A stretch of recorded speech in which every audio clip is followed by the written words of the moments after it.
আপনি তো টিচার, আপনাকে যদি আমি প্রশ্ন করি যে আপনি পড়াশোনা যেটা করেছেন, মেট্রিক পাসের পরে যেসব পড়াশোনা করেছেন, হিস্ট্রি, জিওগ্রাফি, এই অ্যারিথমেটিক, অমুক সবগুলোর 80% আপনার কী কাজে লেগেছে?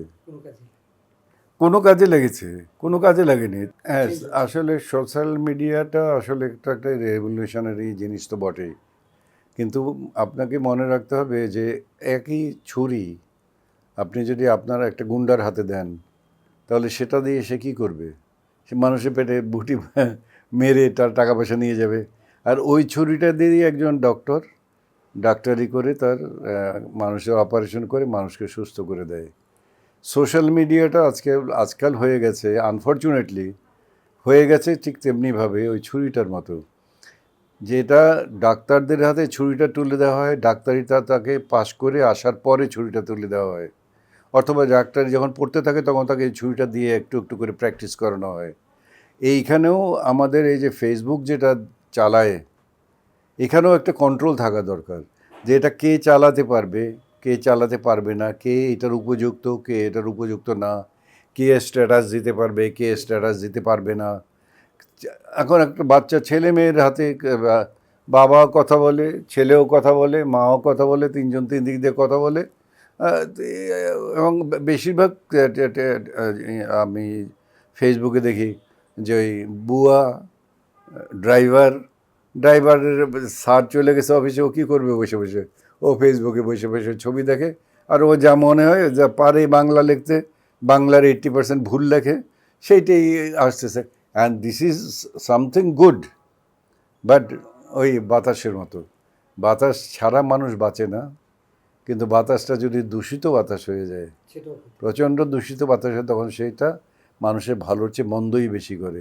তা আমাদের দেশে এটা ফেসবুকটা এত বেশি প্রচারিত যে পৃথিবীর শিক্ষিত কোনো কান্ট্রিতে আপনি এত ওই পাবেন না, কি বলে, এই ফেসবুক ব্যবহারকারী পাবেন না। আমাদের দেশে যে বাচ্চারা যত ফেসবুক ব্যবহার করতে থাকে, সেটা পাওয়া যাবে না অন্য জায়গায়। তো আমার তো মনে হয় যেটা this is a good thing. আধুনিক সমাজের সময়ের জন্য এটা প্রয়োজন, কিন্তু এটার ইট শুড বি কন্ট্রোলড। সব জিনিসই কন্ট্রোল করা উচিত। এটা মানুষকে আমাদের পরস্পর থেকে আলাদা করে দিচ্ছে, নিজেদের মধ্যে সম্পর্কটাকে নষ্ট করে দিচ্ছে। বাবা মা, ছেলে, ভাই বোন, এরা পরস্পর থেকে বিচ্ছিন্ন হয়ে যাচ্ছে। এইসব অনেকগুলো জিনিসগুলোই নষ্ট হয়ে যাচ্ছে। কিন্তু একটা মানুষের ডেভেলপমেন্ট, মেন্টাল ডেভেলপমেন্টটা সাধারণত 18, 19, 20 বছরের মধ্যেই শেষ হয়ে যায়। এরপরে আর তার কোনো ডেভেলপমেন্ট হয় না। আপনি তো টিচার, আপনাকে যদি আমি প্রশ্ন করি যে আপনি পড়াশোনা যেটা করেছেন, মেট্রিক পাসের পরে যেসব পড়াশোনা করেছেন, হিস্ট্রি, জিওগ্রাফি, এই অ্যারিথমেটিক, অমুক সবগুলোর 80% আপনার কী কাজে লেগেছে? কোনো কাজে লেগেছে? কোনো কাজে লাগেনি। তো এইটার ব্যাপার হচ্ছে যে এটা যাদের কাজে লাগেনি তাদের কাছে দিলে পরে এটা ওই গুন্ডাদের হাতে ছুরি হয়ে যায়।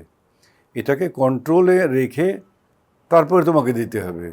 যে এখানে যে অনেক সময় কতগুলো অ্যাপস আছে যেগুলো ডাউনলোড করা যায় না, এই বয়স না হলে তুমি ডাউনলোড করতে পারবে না। কিন্তু এখন কে কোনটা ডাউনলোড করে, ছেলেরা রাত্রেবেলা ঘুমিয়ে থেকে ডাউনলোড করে দেখছে, কি দেখছে, কে না দেখছে, কোনটা কন্ট্রোল আছে না। 16 বছরের আগে তো আমার কাছে তো মোটামুটি হিসাব হচ্ছে যে 16 ইয়ার্সের আগে এই টেলিফোনটা কাউকে দেওয়াই উচিত না, কোনো বাচ্চাদের দেওয়াই উচিত না। আর যদি বলে যে বাচ্চারা টেলিফোন করে ড্রাইভার ডাকবে, সেরকম ডাকবে, তাহলে এই টেলিফোনটাকেই সেই ক্যাটাগরির টেলিফোন বানিয়ে দাও যেখানে শুধু টেলিফোনে কল করা যায় আর কল ব্যাক করা যায়। অল্প একটু এলাকার মধ্যে, 5 মাইল এলাকার মধ্যে তুমি তোমার ড্রাইভারকে তুমি কল করতে পারো, তোমার বাবাকে কল করতে পারো, তোমার মাকে কল করতে পারো, ব্যাস এইটুকু পর্যন্তই শেষ। এর বাইরে তুমি আর কোনো কথাও বলতে পারবে না, লিখতেও পারবে না, মেসেজও করতে পারবে না। এই পর্যন্ত 16 ইয়ার্স পর্যন্ত টেলিফোন ব্যান্ড করা উচিত। 16 ইয়ার্সের পরে টেলিফোন দিক, আমার তাতে খুব বেশি একটা বাধা নেই, কারণ তখন তাদের ব্রেনটা মোটামুটি একটা শার্প পর্যায়ে চলে আসে, মোটামুটি ভালো মন্দটা তারা বুঝতে পারে। তারপরে ভালো মন্দ তো থাকবেই, মন্দ যারা তারা তো মন্দ হবেই পৃথিবীতে। হ্যাঁ।